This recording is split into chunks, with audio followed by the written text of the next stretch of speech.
Welcome to Multifamily Live. I'm Keely Rusi. And I'm Jason Yarusi. Our mission is to help you unlock your full potential as a multifamily real estate investor. So you can do more deals, bigger deals, with less stress, keep more profit, and free up your time. Multifamily doesn't have to be a mystery. It's time to go live. All right, so welcome back. Super excited for today's show. We have Gualter Amarelo. Hey, Gualter, how you doing? Good, Jason. Excited to be here, brother. I'm excited to have you. And so Gualter uses all of his experience as an entrepreneur, real estate investor, and student of the mind to help aspiring wealth builders quickly learn the 52 wealth principles that will help build their empire within 3 to 5 years. He's on a mission to build 100 self-made millionaires who will be inspired to pay it forward and build 100 more millionaires. Man, that's super impactful, right? So you think about that 100 millionaires right there, but it doesn't stop there, right? It's empowering other people to help go pay it forward to build 100 more, right? And so each person, 100 more, 100 more. You think about just how that can resonate across society and take point. Where was the pinnacle moment that you said, I need to pay this forward? What was it that started this process, started yourself onto the 52 wealth principles? Where did that idea generate from?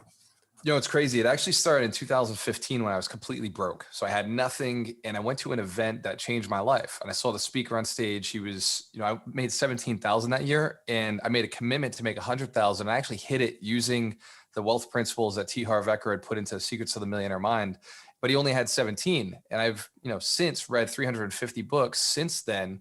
And about 2 years ago, I realized that there are more than just the main principles, because everybody talks about the 7 or the 3 or the 6 or 5 and 12. And I put out all the micro principles that are really, really important. And I just finally mapped them out. And I said, man, like this is the truth. Like this is really what it takes to be successful. But there's a lot. And I said, if there was a principle delivered a week, then it would create more wealth for people and get people going.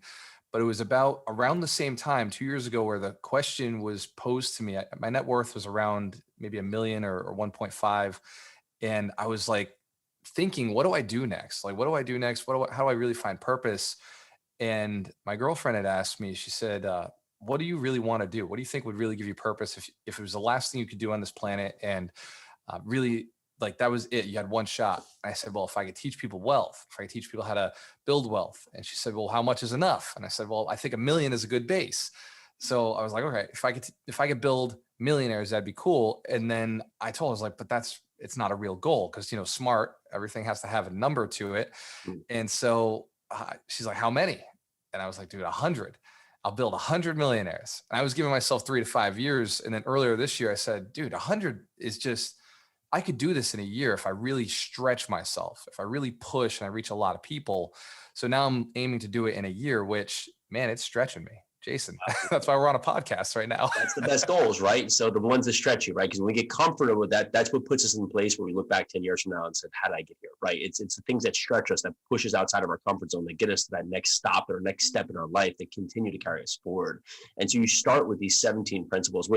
And $17,000 to $100,000. So there's a lot of people listening that would love to have that kind of trajectory, right? Was there one principle that started you out, that got you out of the gate, that you said that it was like that aha? Yeah, it was principle 1, think $1 million. So I never even had considered like what $1 million even looked like, or what would constitute for $1 million, because obviously $1 million in the bank is that I could do just through flips, but I never considered it. Right. I never considered like own that much real estate, have a 30 or 40% equity position, sell it all. There's $1 million in the bank, but I didn't want $1 million in the bank because I wouldn't be useful. I wanted passive income from that $1 million. But by thinking about it, I was able to work my way back to, okay, well, I'm here. What's the steps to get there? That was the first principle that really, that it's the first one. You can't get around it. You've got to think $1 million in order to make $1 million.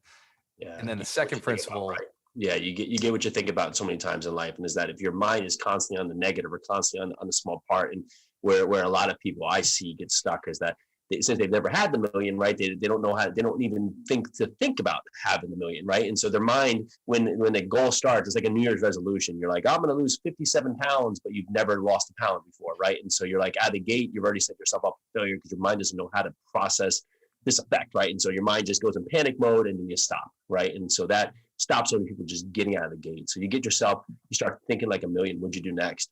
So actually wealth principle two, choose $1 million business, choose a business that has proven to become $1 million for somebody else.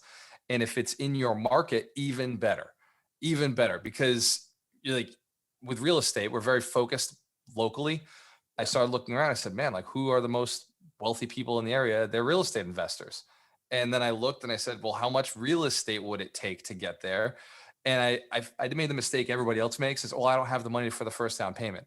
And that like stopped me for months. But until like, then I just said, well, let's just pretend I found the money. Like, and that's a secret is let's just pretend you had all the money, you had all the labor, had all the deals. Then how many would you need? What is likely to get, say, what would it take to get 20% equity? And so 20% equity means you have to have $5 million worth of real estate. So, okay, then I had a goal. I knew I had to go and buy $5 million worth of real estate. And I never actually did that before I became a millionaire. I own $10 million worth of real estate now, but going into it, I was just happy with, the first house and the second house and the third house, because I knew they were adding up to eventually 5 million. Sometimes that's the one thing that keeps a lot of people on the sidelines. They're thinking that they need like this 0 to 100 mentality. I have to be at 100 out of the gate. So the first thing I do, I'm going to be, because you get stuck, you look at like an Instagram or something else. Everybody's got fancy cars, big mansions, and you assume that's what it is, right? So because I haven't done that, right, you just don't start. But it's the step, right? It's that first step. You get that first house, right, and that makes it real. And then the second one happens, and that makes it more real. And then the third one happens. You're like, that's even more real. Now your mind's going the right direction. You look back and you say, oh, look at this, $10 million in real estate. Had that happen? It didn't happen from nothing to $10 million, right? It was the piece, whether it was a couple $100,000 houses, $50,000 houses, $1 million houses. It was steps that got you to that journey. So as you've continued to build this out, you've built this out into 52 principles. How are you determining or identifying, the principles to add or directions to go that will help people to this goal of $1 million? I like that. So what I did is I broke them out into 4 different basic principles. One is mindset, which you're heavy in, you understand. I think it's a key to being successful in any business, but real estate is very heavy in mindset because it's simple. Like real estate is simple, but it's not easy to mentally stay engaged and do this for the long term. Yeah, well the said. second one is marketing, right? Like you can't find deals without marketing. You can't find money without marketing. And then the third one is sales. You've got to be able to negotiate and sell either the seller on selling the property to you, or sell a lender on lending to you, or sell your contractor on doing the deal quickly and at a discount and correctly. So selling was really important. And then the fourth principle is business sense. You've got to make sure the numbers make sense. You got to analyze all these deals and make sure that they're done properly. So it's 4 basic categories that the 52 wealth principles fit in. And I have them done out in quarters where it's, these first 13 are a peppering of the first level of each 4 of those principles. Then the next 13 are the peppering in of the next level to those 4 principles, the 4 basic concepts. So it's broken out over time so that throughout the year, you're implementing every one of those fully into your business. You have a whole week to implement each principle fully into your business. But the next year, the business has grown. So you got to go back and do it again. Yeah. And you're helping them build the foundation to strengthen, right? And so many times, we teach people multifamily, they want to get out of the gate and get all these things and have all this stuff happen, but they're just basically throwing darts because they don't have the foundation to have the built-in basis for what they want and why they want it, right? So we hear a lot in our field, like, I want 1,000 units, and that sounds good, right? I guess that sounds good. But why? Like, what is that going to accomplish for you, right? Maybe you need 30 units, right? You just hear this thing, or maybe, for your goal, you need 5,000 units. We don't know because we're throwing out someone else's goal or someone else's dream. We're not identifying, okay, I want cash flow. I want enough cash flow to cover my expenses. And then have $1,000 left over each month. So maybe that looks like I need $5,000 a month or $7,000 a month. Okay, so how does that equate to units, right? And we get away from building the foundation because we want the quick results, right? And we like we know in most stuff, like when you have the quick results, what happens? You usually have the quick losses too, right? Because it's not built in, there's no foundation there. So you have your principles, and 13 weeks, that's a commitment. And I like that because now that's 13 of 52. But people, when they do this, they're doing it, right? Because they're doing the work. And I'm sure as they go through this, they may not see the massive change within themselves, but you're here on the other side, right? And you're watching this and you're looking, 20 weeks in, 30 weeks in, right? You're talking about transformation that you can see across people. It's absolutely crazy to watch it. I think it's the best part about teaching, giving back. Yes, we absolutely, we love what we do, but watching the students take it is where the money's at. We have one woman in particular who never had no right by any means to be in real estate, right? She was a stay-at-home mom. She had no experience in real estate, and yet she started coming to the courses, and we were like, okay, like, you're here, we're going to teach, we're going to deliver. And she implemented and implemented and implemented. And one day she messages me on Facebook saying, I called a seller and he was really bullying me. And I was more impressed that she picked up the phone and called a seller. So I picked her the phone myself and said, hey, this is what you say, what you do. 3 months later, she closed on her first property with no money out of pocket, because she raised the capital. She did everything we teach. And now she's doing a flip. And every so often she'll message me saying, hey, the contractor is taking advantage, but like, that's great. Like, all the problems mean that you can ask questions. If you're not asking questions, you're not taking action. Yeah. I mean, without, it's people usually get stuck in that thought process, but without action, inaction never trumps action, right? So there's never a point here where we just sit here and do nothing and think about it forever that we get to our goals, right? And so it's the action that takes you. And like you said, right, she's had some small roadblocks that come up, but that's led her to better questions and having mentorship around you and lead you to better solutions, right? And we have to understand that the problem, right, the goal in life is to solve bigger problems. That's everything, right? If we don't like where we are, then find bigger problems to solve, right? There's no one out there who's accomplishing big things that's not solving a problem that's somewhat exceeding other problems that other people are trying to just avoid. Jason, that's one of the wealth principles. Solve problems for rich and successful people. People who have a lot of money have problems that they don't want to fix themselves, but they want fixed. Those are the ones that pay the most. So that's, you nailed it. And with this woman, she is solving a problem for a end buyer, somebody who's got pre-approved for maybe a $350,000 house. So they don't have the money themselves, but they have the down payment and the financing. So the bank is the money. So now she's just going to go create a product that they want, that they're looking for, that move-in turnkey property. So how do you move from the mindset to the marketing? What's the transition look like? So marketing is something nobody wants to do. Nobody wants to go out there, put their brand out or get their face out, especially social media. Nobody likes to spend the money on advertising. Nobody wants to go and do those things, but you have to create a marketing strategy. Wealth Principle 13 is build a contagious culture in your business and marketing. So if you can make marketing part of your routine and make it contagious, so you just keep doing it and your community does it for you, then marketing, cost goes down and fun level goes up. So you start doing it. And in that training, we talk about how to create that contagious culture. In fact, I do a book of the week. So each week with each principle, I attach a book, and that book just happens to be Contagious, which is a marketing book. So that's awesome. Yeah. You think, raising capital, I heard someone talk about one time, there's usually three components. Have someone know you, like you, and trust you, right? Yes. However, if you think about it, like you would think like the trust is the most important part, but there is no trust if no one knows you, right? You have to get people to know you. And if you are not known, then it doesn't matter if they could like or trust you, because they don't know you to like or trust you, right? So, and with so much things with social media, we think we have to go there and show off, right? But it's really, we're documenting what we're doing. We're helping others with the path too, right? Because it's not so much about us. We're also documenting what we're doing, because there's someone out there that's in that same position that doesn't want to ask that question, right? And we usually have that bridging gap where we assume that everybody's so far ahead of us, right? But typically, everybody's one step ahead of us or one step behind us, right? There's not this as big of a gap as we think, right? And it's just the gap, right? And the gap is these small things, right? That we haven't figured out the question for.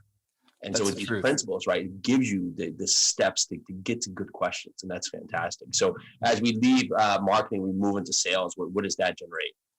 So sales are everything. Life is sales, right? Like you won Peely over by selling her that you were a great investment. And by being a good, being known, right? Being known, likable, and trustworthy is the secret to sales. But there's a lot of communication involved that goes into that. So you can be a trustworthy person, you can be a likable person, and you can be a known person, but selling means you got to open your mouth and let people know. And you've got to show that you're that you're worthy of their investment in time or money or in the relationship. And communication is so forgotten in today's age. And it's not just today's age. It's always been something that workers, people who are told, go get a job, work hard, do this thing, have never valued. They never realized that selling is actually how you get promoted in that company, not by working harder. And selling is how you own the company or finance the company or buy the next deal. Yeah. It's not actually how hard you work. And one of the problems is we all went through the gurus that said, you got to work hard. The truth is you've got to work hard at communicating well with more people. The hard work that even they do is communication correctly and with the right people. Yeah, it's huge, right? And that's what these principles, I can see it, right? Mindset to marketing to sales and lead you through is that you can take action, but if your action isn't targeted or at least in a funnel of the right direction, right, then it's all for naught, right? Lots of times we find ourselves taking a lot of action each day, but it's a list of 50 to do things that of which none of them are high priority. It's the 51st thing you should be doing, but because you're funneled in the wrong way or you're looking at the wrong direction, you're focusing on these things that are in your mind may be important, but if you didn't do them, the world wouldn't stop. But if you do that hard thing, the 51st thing, that's the thing that needs to happen today. And if that happens today, that's going to drive you forward. The other things you're just checking off the box, right? Did I get up, right? Did I make toast or whatever it is, right? Like, okay, yeah, check. But did I call that broker? Right? Did I speak to that investor? Did I, underwrite that property? Did I go out and drive to look for a house? Right? So those are the things that usually we put at the bottom of the list, and we're like, oh, I don't have time because we forgot to focus on the main thing. Right? So these are fantastic. So we go mindset, we go marketing, go sales, and that leads us to the final chapter, which is business sense. Yeah. Which ties into both of what you were just saying. There's a book called The One Thing by Gary Keller, which I think most entrepreneurs have read or should read. And in that book, he says his statement, his focusing question, which is, what is the one thing such that by doing it, everything else is easier or unnecessary? And I realized when I was 14 years old, I was sweeping a floor of a warehouse. And my manager would come in and he would be upset that, certain pallets weren't organized or certain things weren't done, but I never got a compliment on the sweeping of the floor. And what I recognized is one day I really went hard on sweeping the floor, and I spent like almost an hour and a half on sweeping this entire warehouse floor. And I got yelled at for spending too much time on the floor. And I realized that the effort that I put into the wrong task didn't reward me. But I could do a menial task that was exactly what he wanted, and I would get praised. Huh. That's funny, right? Because sometimes we just have our energy set in a direction where we're not thinking about the overall big picture of our actions, right? And sometimes, and all times, right, our big results are the series of small actions, right? And so when we think about, okay, my big result, and we focus on the big result, right? So, maybe with the job back in the warehouse, you were hoping to, get enough money to do whatever, go to the movies, who knows, right? But it was the point of just doing, these things, these little tasks, right? If I'm spending too much in the wrong task, right, it's not accomplishing the goal to get me the money I want to be able to do what I want in my life at that time. Exactly. And in business, there's wealth principle 3 is, early on, we talk about business sense. It's understand the 4 types of money. So the 4 types of money are flow, profit, equity, and income. And most people know about income and maybe they've heard about equity, but my brother, who, has known me his entire life, and I've been building this empire for the last 13 years, he had no clue what equity was. He asked me maybe a year ago to define equity for him, which, if you're listening, you don't know what it is. Equity is the difference between your asset value and your debt on the asset. It is what everything you own combined adds up to. It's your net worth. But in an asset, it would be called your equity. And then flow is another one that we're all familiar with, but we don't think about it. Flow is the money that comes into the business and out of the business every month. So I look at South Coast Capital, we've got a flow of about $30,000 a month that you would never let that bank account go under that number, because the money's coming in, it goes out, it goes in, it goes out, and you expect that you can't take that money out because that's flow. The cash flow, which everybody understands, is actually profit. Profit is money that is made that you did not have to work for. It's profit that comes from a business, or cash flow is also profit. These are things that you weren't involved to make, but what everybody focuses on is income. Income. Oh, I made income. This is how much I earned last year. It's my income. Dude, forget income. I want equity. I want more flow. I want more profit. Those are the things that I didn't have to work for. And I know that my income, my profit is a function of my flow. The more flow I've got going out, the more money I'm spending on marketing, the more money I'm spending on servicing and doing the job, the more profit I'm going to take from the business. Yeah, and the flows is like that's the most important piece right here because you can look at income. Like I made 100K last year, but I spent 110. Right, so right now I'm -10. Right, and so you look at that and you say, okay, but the hard work is looking at yourself and being realistic. Because right now maybe you're making 26, and you don't want to be making 26, right? But you're not thinking that you're spending 35, right? When you really maybe need to be spending 18 because you're spending 17K on just stuff that's not ancillary items, right? And so you have, but that's the hard thing, right? Because we live in a life right now where we're comfortable with what we have, but we want more, but we have to look back and pull back the comfort, right? So maybe Netflix, that's $180 has to go, right? Who knows? Like maybe we got to pull out some of these things right now that's going to keep us comfortable, keep us where we are, but it's not going to get us to where we want to go, right? So these core principles align us for that. So Gualter, man, I love this stuff, right? There's the 4 parts, right? Mindset, marketing, sales, business, right? And those are drivers for everybody. You can equate this. We talked, we really kind of target towards real estate, but you can do this for anything, right? You can put this in any capacity here. 52 principles, right? 52 wealth principles that take you to the next level. So talk to us about the free course you do. Talk to us about how people can find out more about that. Yeah, the free course is easy to get. It's ibuildmillionaires.com. You just go register, name, email. We'll shoot you the links for every Saturday at 10 a.m. Eastern Standard Time. And I Build Millionaires was something that it was my affirmation. I said, hey, I build millionaires. This is what I do. I wear the shirt, 100 millionaires, every day to remind myself. I drink out of the cup to remind myself of what I'm doing here. And for anybody who wants to get involved, it's about 30 minutes a Saturday. Like if you can't spend 30 minutes on a Saturday to become a millionaire, you don't want it bad enough, right? I only want motivated people who I want to chill with. Why is it 100 millionaires? Well, 100 millionaires means I'm going to hang out with people and go on vacations that are worth going on, right? If I say, hey, my event is in Jamaica and nobody can make it, well, it's going to be a lonely event. So, awesome. But you want to hang out and network with people who are killing it, who are crushing it, doing things. And that's why, the community is growing. We started with 10 people who were interested. Now we're up to 150 people, and we're stacking in these members who are showing up over and over. And they're now partnering with each other, Jason. They're partnering. Some are bringing the deals, some are doing the work, some are bringing the property or the money. And it's like crazy because you would think a community full of people who are looking to be real estate investors to get to the next level wouldn't have all the money. But it also attracts millionaires and multimillionaires who are like, I want to learn more about real estate, but I don't want to do the work. Yeah, the energy is infectious, right? And that's what it is. So, and we're bringing in wholesalers and agents who understand how to get the deals, but they don't want to do the labor piece yet, or they don't want to close on their own stuff. They just want to really make up their income. They're stacking up income, which brings me to an important point. Everybody should own a business. Everybody should own a business. That's the first step to real estate investing. Get a stream of income so that you can go and buy those really easy deals. So you can have some sort of money while you're doing your flip, while you're getting your property stabilized. The first 6 months on a new cash flow property doesn't make money. It takes money. Like that stabilization could be 6 months, a year. On syndications, it could be 2 to 3 years. Some of these big projects.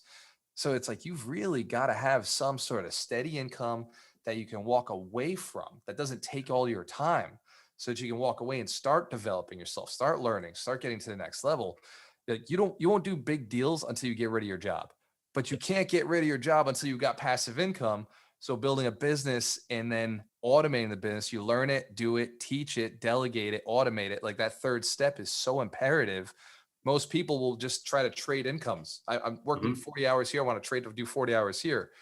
Well, you're going to work 40 hours in one area, broom sweeping in another area, right? And so right, broom sweeping at another building, right? Yeah. So you're going to work 40 hours at a job, and you're going to become self-employed and now have to work 80 to 120 hours a week for a short period of time if you do it right. But if you go into that self-employed job and you do 80 hours for 2 or 3 years, you messed up. You didn't build it right because you forgot automate. And that's the part most entrepreneurs forget, most real estate investors forget. And they talk about in bigger pockets all the time. You got analysis paralysis, and then you forget to hire a property manager. Those are the two main characters, right? It's analysis paralysis, killing everybody from doing deals.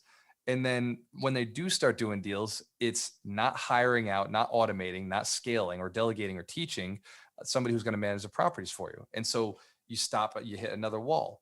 But if you can get past those two principles and just take action and trust other people, train other people, teach other people to build your business for you, the business grows by itself. Love that. Gualter, this is awesome, man. So ibuildmillionaires.com.